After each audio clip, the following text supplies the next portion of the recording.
Howdy, neighbors. David here. Happy Halloween. It's my favorite day of the year next to Texas Frightmare Weekend, which comes up again in May. And I'll be streaming from there. Hopefully, I'll be able to find a spot to set up the camera and get everything going. But before we get started, go ahead and give this video a like and subscribe. And don't forget to comment down there if you want to win some money, because we're going to draw names near the end of this video. And I've clearly got no name. So if you want to win some money, comment your name. Anywho, we are on day 31 of our 31 days of horror movies, and I have watched one horror movie every single day, and doubling up on days when the Chucky TV show premiered. And I didn't do the live streams every single day; it's got a little busy and crazy, hectic at work. And I mean, why post videos at 3 o'clock in the morning while everyone's asleep? I wanted to be asleep too. So here we are, and this is a two-parter. I watched two movies because one was a really amazing video or movie, sorry, and then the sequel to it was a really big dumpster fire. And no, I'm not talking about Rob Zombie's Halloween and Rob Zombie's Halloween 2, which, by the way, could have fit that exact same description to a T. But no, today we are talking about I Know What You Did Last Summer, and I Still Know What You Did Last Summer. And you know what? Spoiler alert, I haven't seen I Still Know What You Did Last Summer since I saw it in the theaters in 1998. It is still just as bad as I remember it, and I'll get to that here in just a second. But I Know What You Did Last Summer. Okay, first things first, this was written by Scream scriptwriter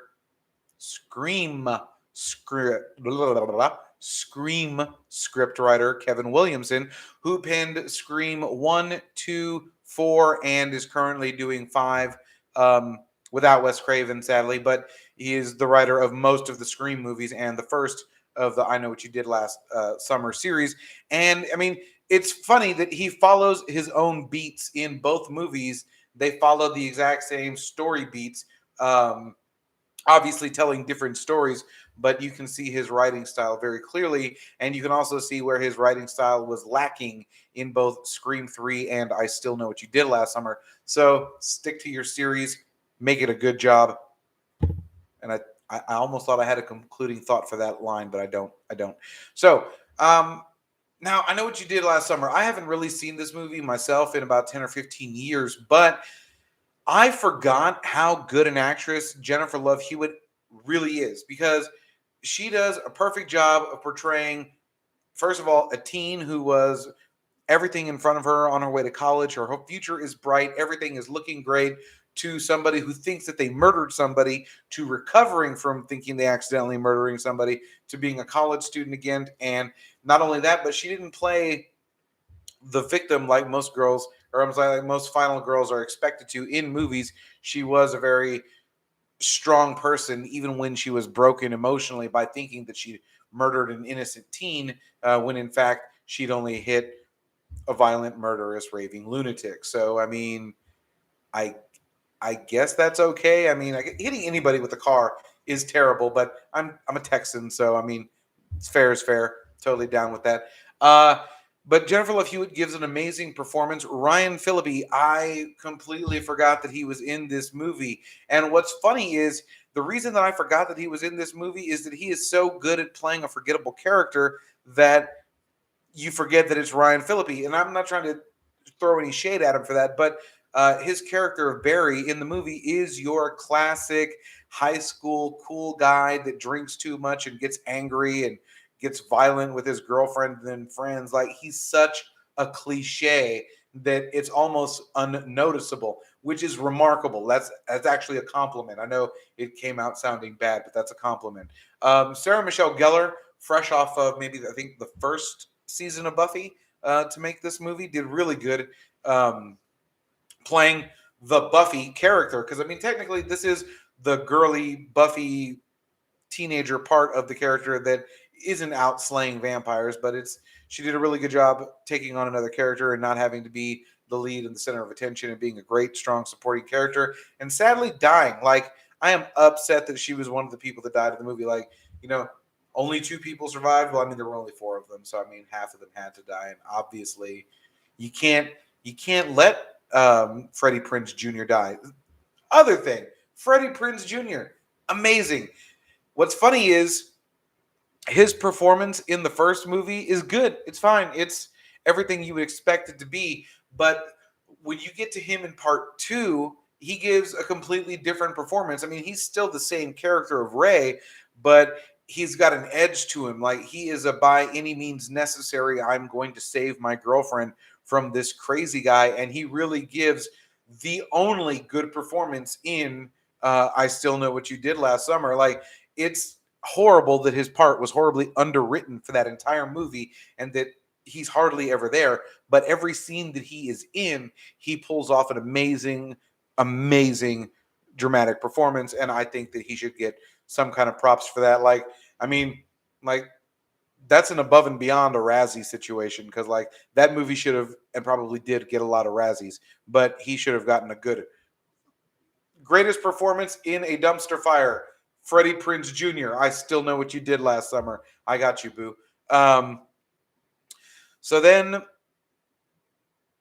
the murders.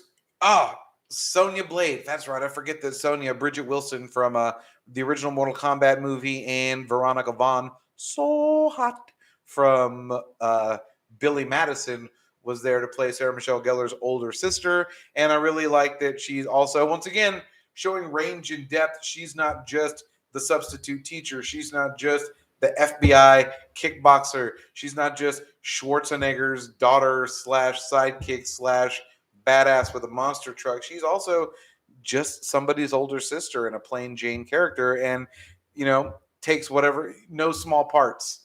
What I'm saying, IMDb, y'all should hit her up for that one.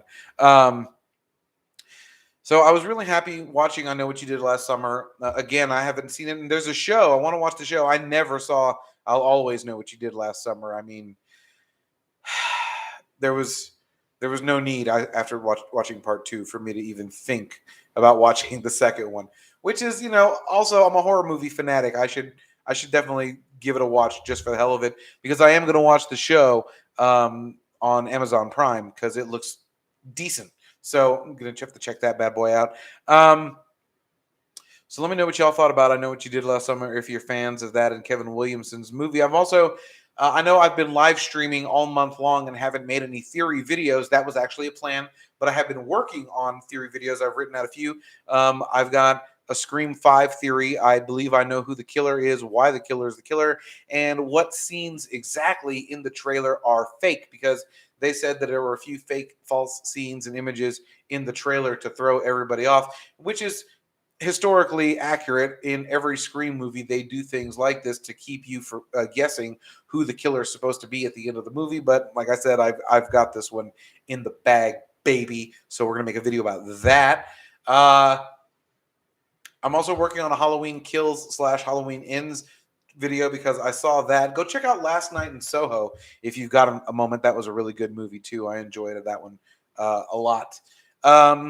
Let's see. Last Night in Soho. I Still Know What You Did Last Summer. Scream. Other videos I've been working on. Hayden Christensen is returning to the Darth Vader / Anakin Skywalker role in both Kenobi and the Ahsoka series. So we'll be talking about that here at some point.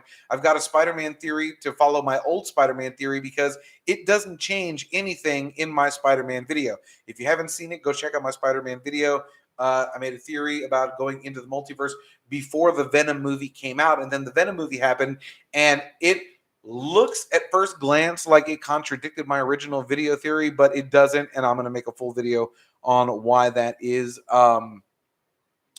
And I'm also working on some Doctor Who stuff, because tonight was the first episode of Flux. It premiered right now. I'm certain all my Doctor Who subscribers are watching it, not me, and that's forgivable because I should be watching it too, and I'll get to that here in just a few minutes when we're done. But I'm really excited. I've got a bunch of videos planned out for the next month. And let's talk about I Still Know What You Did Last Summer. Now, part 2 of this video.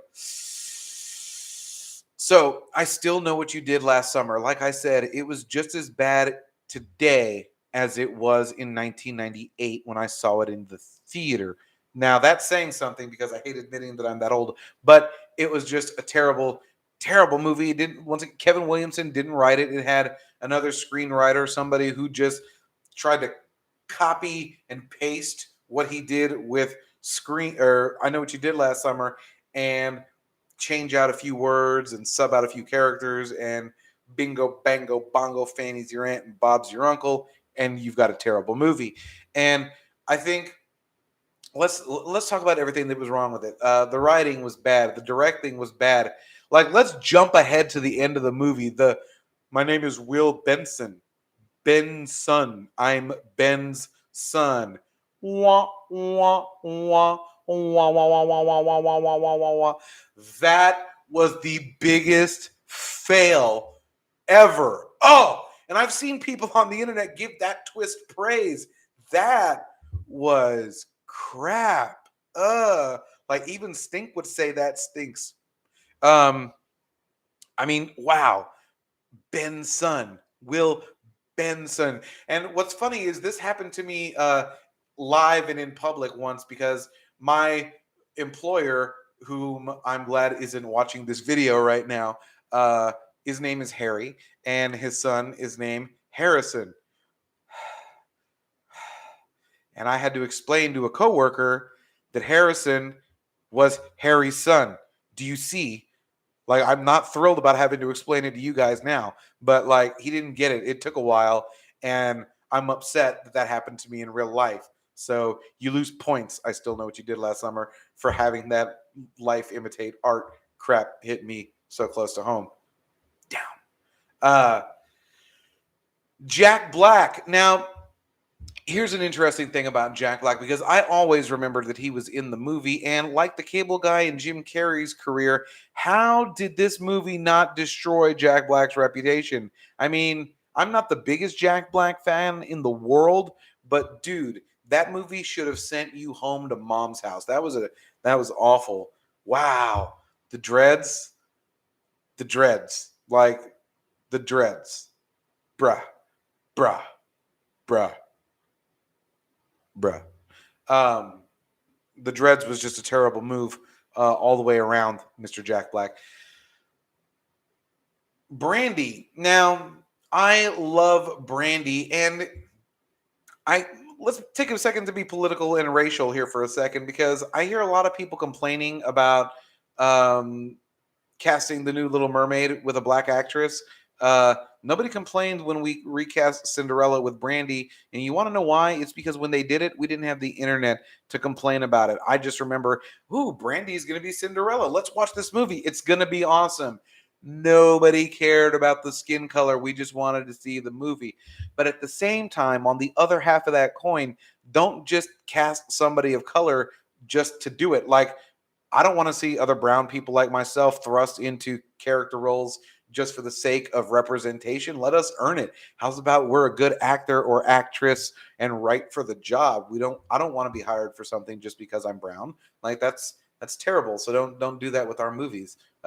Hire people, audition people, like find the best one. And if that person happens to be of a different skin color than what's originally there, so be it. They were the best person for the job. Doesn't matter.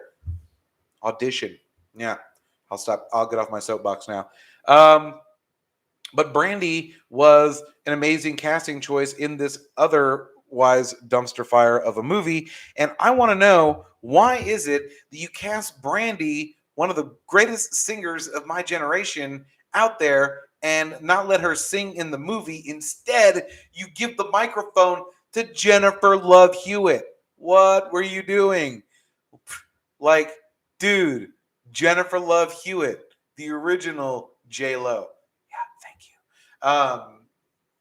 And then that movie bombed so hard that she thought she'd have a music career because people seemed to like her singing in the movie. So she goes and releases an album and destroys my hopes and dreams for her career. And then, I mean, she brought it back with Ghost Whisperer, I suppose. So, I mean, I guess I'll forgive her for that. But, I mean, dude, let Brandy sing in the movie. That's what she's there for.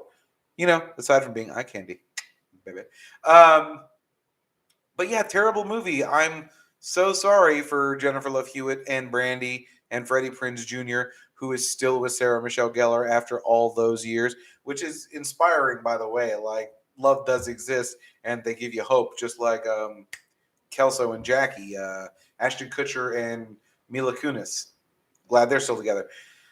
So I Still Know What You Did Last Summer is probably one of the worst movies of my teen years, not counting The Blair Witch because that was crap. And speaking of horror movies that I'll never, ever, ever forgive Sarah Michelle Gellar for, let's talk about The Grudge. That was a piece of crap. The Grudge was garbage. The Ring was trash. Fear.com, which was basically the Ring on the internet, was also crap. What the deuce, Steven Dorff? I guess that's all I have to say about those movies. There wasn't really anything good or interesting about the second one, and I said all the good stuff about the first one. So, do I have anything to add to this live stream before I turn this off, walk my dogs, and watch Doctor Who? I guess just to be excellent to each other, go watch Last Night in Soho and party on, dudes.